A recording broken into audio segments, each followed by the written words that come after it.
Hi friends, నేను మీ శ్రీనివాస్ని. ఈరోజు మనం టాటా నుంచి ఒక కొత్త ఎలక్ట్రిక్ వెహికల్ అయితే రాబోతుందన్నమాట. దీని గురించి పూర్తిగా మనం తెలుసుకుందాం.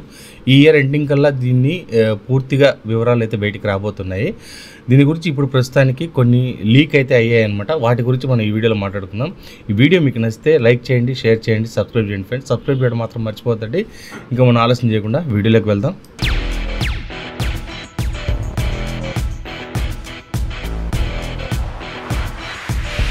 ఫ్రెండ్స్, టాటా నుంచి ఒక ఎలక్ట్రిక్ వెహికల్ వస్తుందనేది అయితే చాలా రోజుల నుంచి ఒక రూమర్ అయితే వస్తూనే ఉంది.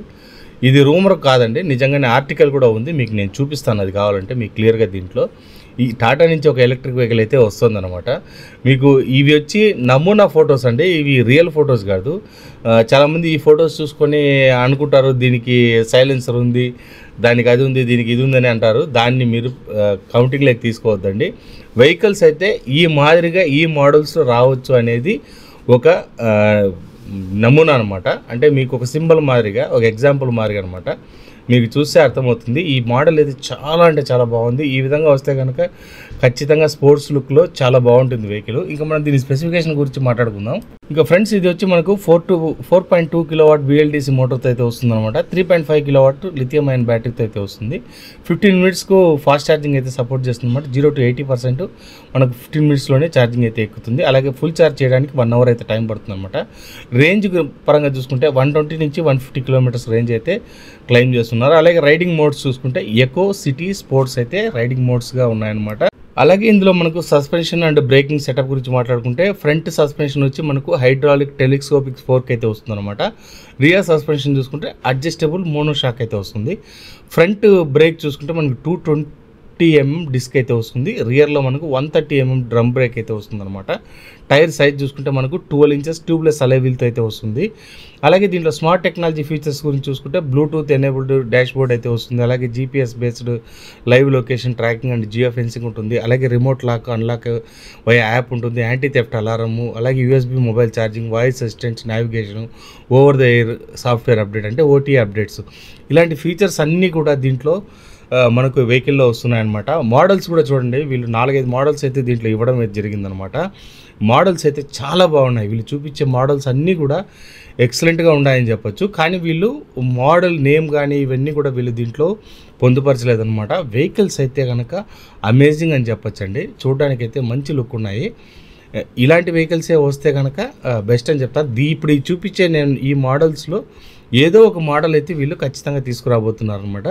ఇది కన్ఫాము. అందువల్లనే వీళ్ళు ఇవి తీసుకురావడం అనేది జరిగిందనమాట. వెహికల్స్ అయితే చాలా బాగున్నాయండి, మంచి ఫీచర్స్తో, మంచి దీంతో వస్తుందన్నమాట. కానీ ఏమంటే నాకేమనిపిస్తుంది అంటే 3.5 కిలోవాట్ కాకుండా ఒక 4 కిలోవాట్, 4.5 కిలోవాట్ లాంటి బ్యాటరీ తీసుకొస్తే బెస్ట్ అనిపిస్తుంది నాకైతే. ఇది చాలా తక్కువ. ఇది మనకు స్పీడ్ కొంచెం అడ్జస్ట్మెంట్ అయినా కూడా ఒక 60-70 కిలోమీటర్ స్పీడ్ ఉన్నా కూడా బ్యాటరీ మాత్రం ఒక 4.5 కిలో లేదా 5 కిలోవాట్ బ్యాటరీ వరకు వస్తే ఒక 200 కిలోమీటర్స్ రేంజ్ వరకు రాగలిగితే కనుక ఇప్పుడుండే ఎలక్ట్రిక్ దీంట్లో సర్వే అవ్వడానికి అవుతుంది. ఎందుకంటే లేకపోతే మనకి ఇప్పుడు ఆల్రెడీ సుజుకి యాక్సెస్, EV యాక్సెస్లో కూడా వాళ్ళు 3 కిలోవాట్ బ్యాటరీ తీసుకొచ్చారు.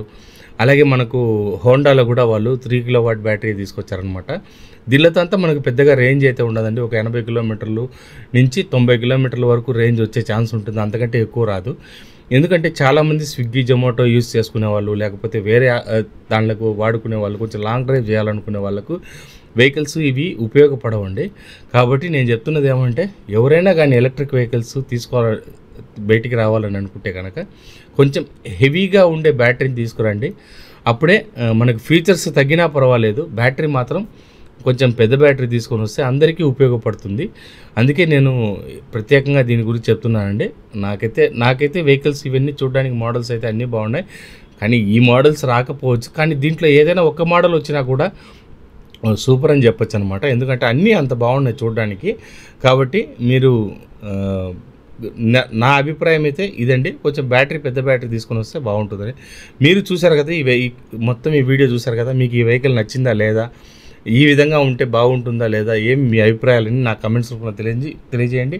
మీకు ఈ వీడియో నచ్చితే లైక్ చేయండి, షేర్ చేయండి, సబ్స్క్రైబ్ చేయండి ఫ్రెండ్స్. సబ్స్క్రైబ్ చేయడం మాత్రం మర్చిపోదండి. ఇలాంటి మంచి వీడియోస్తో మళ్ళీ కలుస్తాం. అంతవరకు బాయ్ బాయ్.